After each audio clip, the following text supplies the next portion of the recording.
Bueno, ahora vamos a hacer estudio del movimiento circular, es decir, el movimiento de una partícula a lo largo de una circunferencia de radio r. Entonces, en este caso, por ejemplo, vamos a considerar que la partícula inicialmente se encontraba en este punto de coordenadas en un sistema rectangular x sub i, y sub i en un tiempo t sub i, es decir, su posición inicial, y se mueve a lo largo de la circunferencia de radio r hasta la posición final x sub f, y sub f en un tiempo t sub f. Esa sería una manera de describirlo en términos de coordenadas XY, pero es más práctico en este caso pasarnos de coordenadas rectangulares a coordenadas polares, teniendo en cuenta que en este caso vamos a tener un radio constante. Recordemos que las coordenadas polares están definidas en términos del radio y el ángulo de giro con respecto a lo que denominamos un eje polar, que podría ser en este caso, que para nuestro caso va a ser el eje X, es decir, es la línea de referencia con la cual vamos a medir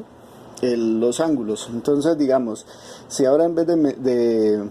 describir las posiciones en términos de X, Y, las describimos en términos de los ángulos, vamos a decir, por ejemplo, que esta posición inicial está dada por una posición angular phi sub i, phi inicial, que va desde aquí hasta aquí, es decir, este ángulo, ¿sí?, entre este eje, en el eje X, y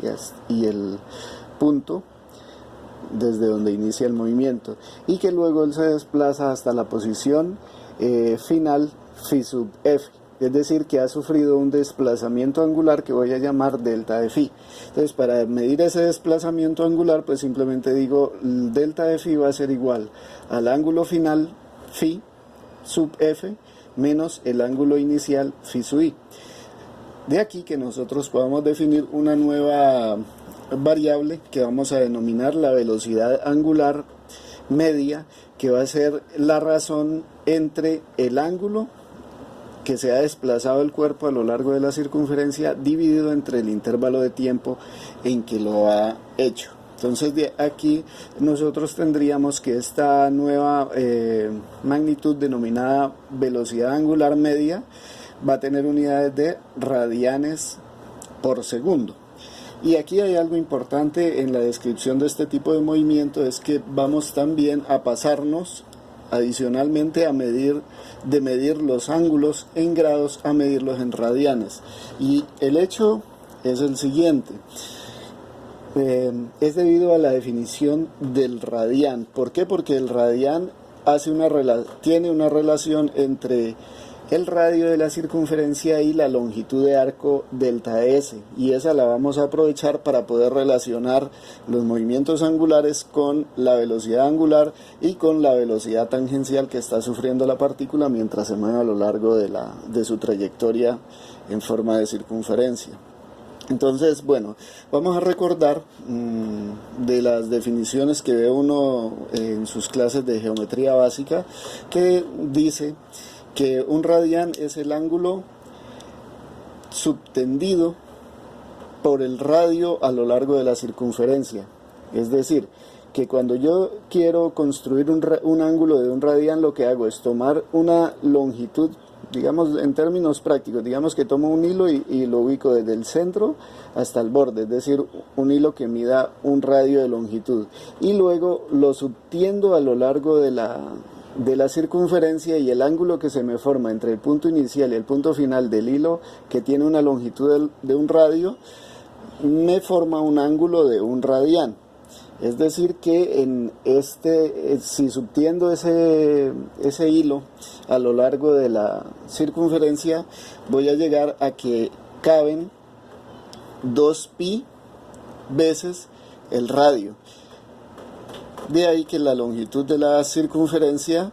sea 2pi por r. Es decir, aquí tenemos la relación entre la longitud de la curva y el ángulo. Entonces, cuando tenemos, por ejemplo, una longitud de arco que no es completamente la circunferencia, sino que es un segmento, digamos que yo me moví desde aquí hasta aquí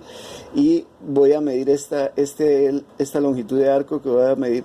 desde este punto hasta este punto final, y lo voy a llamar delta S. Entonces ese delta S va a quedar definido como el producto del radio por el ángulo que yo he girado, y eso posteriormente me va a servir para la definición de la velocidad tangencial en términos de la velocidad angular. Simplemente podemos hacer la razón delta de S sobre delta de T igual a R por delta de teta sobre delta de T. En ese caso tenemos una nueva relación que es simplemente, voy a escribirla aquí, voy a valerme ya de lo que tengo escrito aquí. Les voy a escribir, digamos, delta de S, siendo delta de S la longitud de arco, cuando me moví desde aquí hasta aquí, o cuando me moví desde aquí hasta acá, da igual. En ese caso tendría que eso lo puedo representar como R por delta de teta. Pero si divido toda esa relación entre el intervalo de tiempo, yo voy a obtener que esto es igual, que delta de S sobre delta de T va a ser igual a R por delta de teta de T. Es decir, que yo puedo, esta razón que hay aquí es la velocidad tangencial, porque miren que es una distancia dividida entre un tiempo. Y esta razón que tenemos aquí es la que ya habíamos mencionado, que es la velocidad angular media. Entonces, en ese caso, nosotros podríamos decir que la velocidad va a ser igual al radio multiplicado por la velocidad angular media.